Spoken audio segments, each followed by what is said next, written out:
Factory Studio.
Parce que nous respectons la Constitution. Déjà dans ces conclaves, nous allons prendre des résolutions qui vont aller dans le sens des intérêts de la population. Nous défendons le peuple, ce n'est pas un individu. Donc certainement, le président du Conseil des sages va vous donner des indications claires et nettes par rapport à l'avenir du pays. Sauver dans notre pays. Vous savez que nous sommes une opposition non violente. Nous ne recourrons jamais aux armes. Nous, c'est le dialogue qui est notre richesse et nous allons l'éprouver parce que nous sommes sûrs qu'il y aura ce vrai dialogue pour sauver notre pays. Bon, nous sommes venus participer à établir la cohésion, manifester notre solidarité avec les autres membres de l'opposition, mettre nos intelligences ensemble pour produire un document que nous allons appeler notre feuille de route.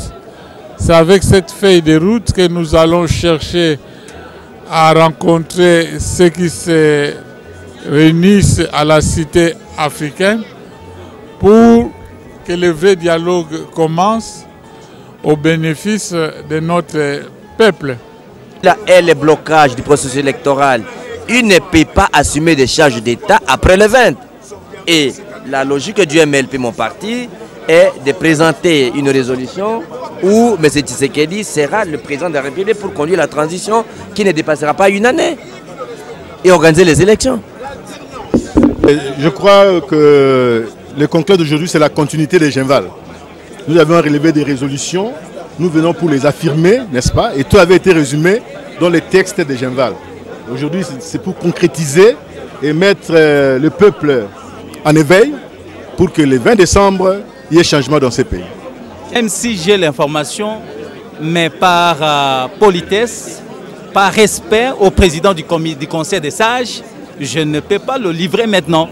Et donc patienter un peu, dès qu'il est là, il va nous donner la quête d'essence. Il va nous dire le pourquoi de ces conclaves. Et donc, bientôt, l'ossature, c'est lui qui les donne, par respect à lui. Écoutez, nous ne sommes pas concernés par ce qui se passe au camp militaire, au camp Tchatchi. Nous ne faisons pas, nous ne fomentons pas un coup d'État constitutionnel ici. Ici, nous réfléchissons pour faire en sorte que la Constitution soit scrupuleusement respectée, que la résolution 2277 soit respectée, puisque cette résolution a été adoptée par le Conseil de sécurité des Nations Unies et donc c'est une loi internationale qui s'impose aux membres, à tous les membres des Nations Unies. Voilà pourquoi nous sommes ici, mais nous ne sommes pas ici pour fomenter un coup d'État constitutionnel. Et donc, qui a eu comme objectif de façon officielle dire au président Kabila que vous avez un préavis à la tête du gouvernement, à la tête de la République comme locataire du Palais de la Nation, vous avez un préavis de 3 mois et qu'au mois de décembre, le 19, 23h59, vous devez quitter le fauteuil. Et maintenant, c'est le conclave qui vient. Elle vient comment elle s'inscrit dans cette démarche qui est un préavis au président de la République pour qu'au mois de décembre 2016, il quitte le fauteuil présidentiel. Parce qu'on n'a pas organisé ces élections, il y a des responsabilités à établir. Le peuple congolais veut de sa constitution et nous sommes venus dire au peuple, nous sommes avec vous pour le respect de la constitution. Le mot est qu'aujourd'hui, ici, il y aura l'établissement d'un certificat de décès de l'anarchie pour un acte de naissance d'un Congo beau à vivre. Vous connaissez, nous allons faire la rupture avec le passé. Le passé est incarné par Joseph Kabila, l'avenir est incarné par les rassemblements. Mais il est d'autant plus vrai que ce conclave est l'espoir pour tous les Congolais, que ce soit de gauche ou de droite. Les résolutions que nous allons lire ici sont des résolutions pour la bonne marche de la République, pour le futur de notre pays. Comme vous le savez, notre peuple, il y a une semaine, il y a quelques jours, quelques heures, a versé son sang pour ce pays. Ces résolutions, nous avons aussi les respirations pour faire vraiment des Congos plus beaux à vivre. Je pense ici, c'est vraiment la rupture avec le passé. Ça veut dire, le régime Kabila s'attira aujourd'hui que notre détermination assemble avec notre peuple. De leur dire que le Congo, c'est le respect de la Constitution. Le Congo, c'est le respect des lois. Le Congo, c'est un pays pour tout le monde. Je crois que c'est aujourd'hui qu'il comprendra que la route est déjà aménagée pour sa sortie. Elle est autant aussi aménagée pour l'entrée de quelqu'un d'autre qui servira les Congolais à la tête de l'État. Voilà.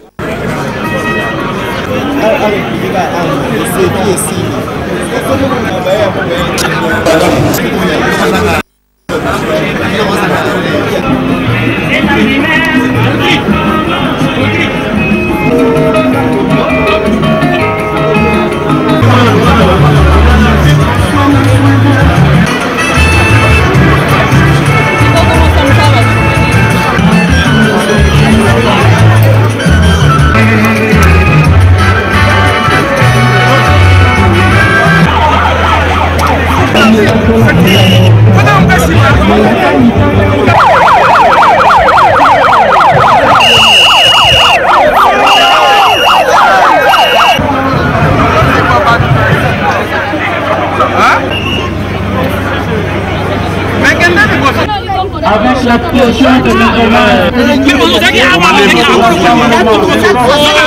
de suspendu sa participation, notamment se retrouvent ensemble autour d'une table au cours de vos assises par l'intercession de la Vierge Marie. 1er octobre, je vous remercie.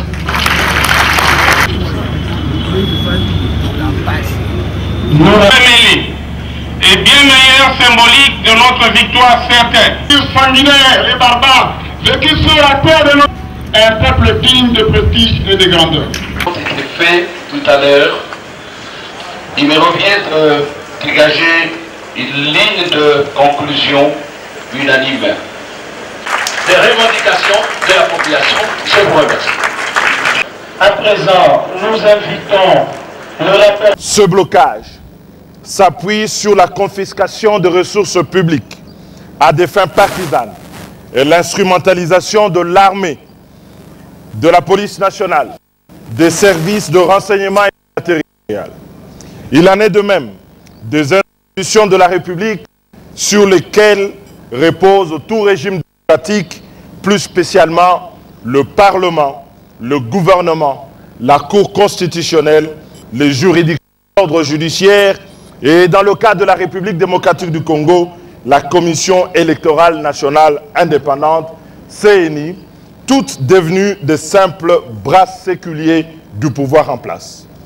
Sur le plan économique, la dégradation de la situation politique en République démocratique du Congo s'enlise sur fond d'une crise économique et sociale sans précédent qui plonge dans une plus grande précarité la population congolaise, déjà paupérisée à souhait et rivée à la misère. L'inconséquence des choix et l'irresponsabilité dans la conduite des politiques publiques marquées par la corruption, la prédation, l'impunité et le manque d'orthodoxie ont conduit notamment à la détérioration des réserves de change, à la diminution des recettes budgétaires, au retour de l'inflation, à la chute du pouvoir d'achat des populations, ainsi qu'à la montée en masse du chômage. Sur le plan sécuritaire, chaque jour qui passe, le régime Kabila précipite la République démocratique du Congo dans une crise qui menace sa stabilité, celle de la sous-région des Grands Lacs, et compromet désormais toutes les perspectives de développement de notre pays. Ainsi, des foyers de tensions et des contestations du régime s'allument dans plusieurs contrées de la République. À Beni, Lubero, Rutshuru et Walikale dans la province du Nord Kivu, le cycle infernal de tueries sauvages continue à faucher nos compatriotes dans l'indifférence totale de ceux qui gouvernent le pays. Dans tout le pays, à Lubumbashi, à Machipicha et Kasumbalesa dans la province du Haut-Katanga, à Kalemi dans le Tanganyika, à Kolwezi dans la province du Lualaba, à Kavumu et dans la ville de Bukavu au sud Kivu, à Goma dans le nord Kivu, à Mbujimaï au Kasaï oriental, à Dimbelenge, Chimbulu et à Kananga dans le Kasaï central et à Kinshasa, pour ne citer que ces cas les plus récents, des millions de Congolais ne cessent d'exprimer leur rejet de Joseph Kabila à la tête de la République démocratique du Congo et leur opposition catégorique à la prolongation de son mandat au-delà du 19 décembre 2016. Ces Congolais réclament tous le respect absolu de la Constitution de la République et l'organisation de l'élection présidentielle conformément à la Constitution. Partout, à travers le pays, les membres des partis politiques de l'opposition et tous ceux qui désapprouvent les méthodes dictatoriales du régime Kabila sont réprimés, arrêtés arbitrairement et condamnés à de lourdes peines par des procédures judiciaires injustes et expéditives. En somme, les populations congolaises vivent de plus en plus dans la terreur et dans l'incertitude quant à leur avenir, et ce, par la volonté d'un seul homme, Joseph Kabila, qui, arrivé au terme de son second et dernier mandat présidentiel, tient à demeurer au pouvoir en violation de la Constitution et contre la volonté de tout notre peuple souverain. Ne se reconnaissent pas dans le dialogue convoqué par Joseph Kabila sous la facilitation d'Edem Kodjo. 4. Les Congolais tiennent au respect de leur constitution et veulent élire leur nouveau chef de l'État en conformité avec la Constitution, et ce, dans les plus brefs délais. C'est sur cette toile de fond d'un contexte politique marqué non seulement par la recrudescence de la répression aveugle des forces démocratiques par le pouvoir de Joseph Kabila et l'obstination de celui-ci de changer l'ordre politique, forgé pourtant par les forces vives de la nation congolaise à travers l'accord global inclusif signé à Sun City en 2003, mais aussi par la détermination inoxydable du peuple congolais de défendre, même au prix du sang, la Constitution du 18 février 2006, ainsi que l'alternance démocratique, que le Conseil de sages du Rassemblement a décidé de convoquer son conclave à cette date. Celui-ci s'est tenu à Kinshasa au siège de l'Union pour la démocratie et le progrès social, UDPS. Et les composants du Rassemblement ci-après ont participé donc au conclave. Il s'agit de l'UDPS, la dynamique de l'opposition, le G7, l'alternance pour la République ou AR, le G14, la Convention des Républicains, la majorité présidentielle populaire, le Front du peuple, la société civile, les alliés du président Tshisekedi. La liste nominative vous sera communiquée en annexe du rapport. Les travaux du conclave se sont déroulés sous la direction du président du Conseil de sages du Rassemblement, M. Étienne Tshisekedi Wamulumba, président de l'UDPS. Objectif du conclave, en liminaire, il convient de rappeler que pour éviter le chaos de la RDC, le rassemblement de forces politiques et sociales acquises au changement a souscrit à l'idée du dialogue politique inclusif préconisé par la résolution 2277 du Conseil de sécurité des Nations Unies. C'est ainsi que, dans l'acte d'engagement de la conférence de Genval, le rassemblement a exigé la mise en œuvre intégrale de cette résolution et s'est engagé à y participer activement. Dans ce cadre, le rassemblement a adressé, en date du 31 août 2016, à Madame la Présidente de la Commission de l'Union africaine, une lettre dans laquelle il a exposé ses termes de référence pour la tenue d'un dialogue politique véritable, crédible et inclusif en vue du déblocage du processus électoral en République démocratique du Congo. Le conclave du rassemblement de ce jour a eu pour objectif de définir, dans la ligne droite de la correspondance rappelée ci-dessus, et au regard des derniers développements de la situation politique en RDC, des positions communes sur les différentes questions que soulève le processus électoral et, de manière générale, la crise politique montée de toutes pièces par le président Kabila, le tout dans la perspective de la tenue effective du dialogue politique conformément à la résolution 2277 du Conseil de sécurité sus-évoquée. L'ordre du jour du conclave. L'ordre du jour du conclave du rassemblement comportait, sixième et dernier point, les garanties de bonne fin et de la mise en œuvre des conclusions du dialogue inclusif. Avant d'examiner ces différents points, les participants au conclave ont tenu à rappeler et à souligner ce qui suit. L'agenda politique majeur de la République démocratique du Congo en cette année 2016 consiste en l'impérieuse nécessité de valider définitivement le pacte républicain et de renouveler l'attachement du peuple congolais à la Constitution de la République. Ils sont réunis à Kinshasa. Vous avez suivi les tours, mais seulement que je puisse vous adresser les quelques mots finaux des mots suivants. Ne vous laissez pas impressionner par les soi-disant résolutions d'une soi-disant que Kabilistes ont tenu à la cité de l'Oïwa.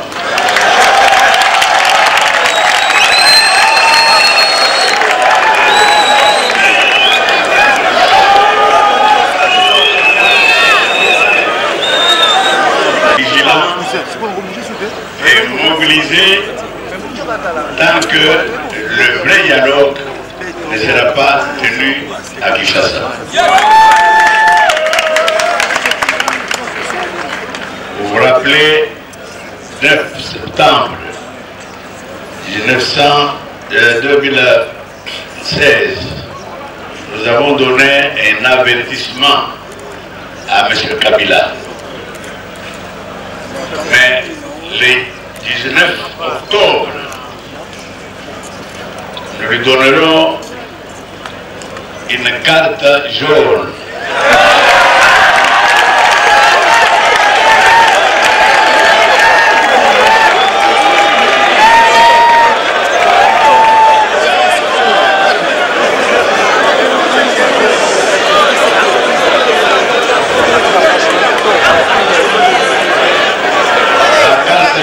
Signifiant que 19 décembre, ce sera la carte rouge.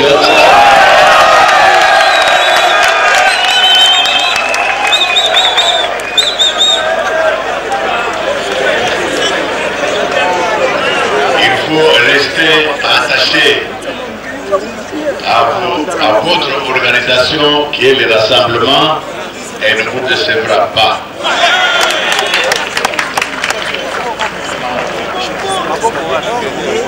Que vive la République démocratique du Congo et que le rassemblement des forces politiques et sociales et que vive la République. Merci.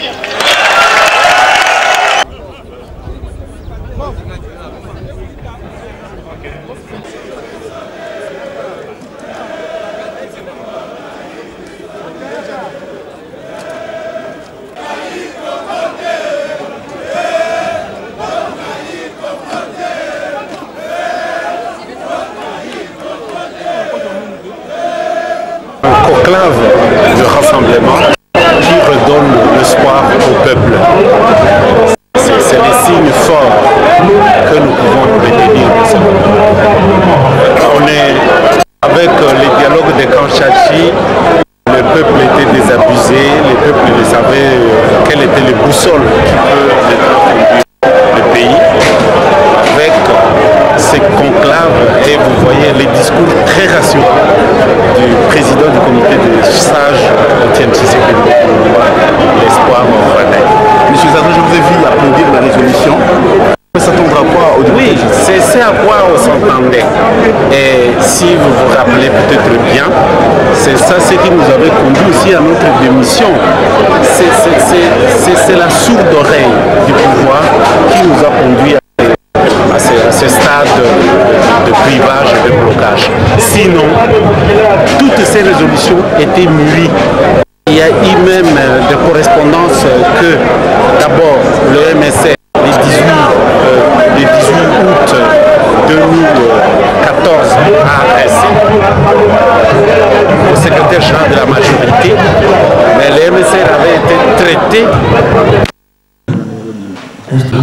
de protection plus adaptée aux Factory Studio.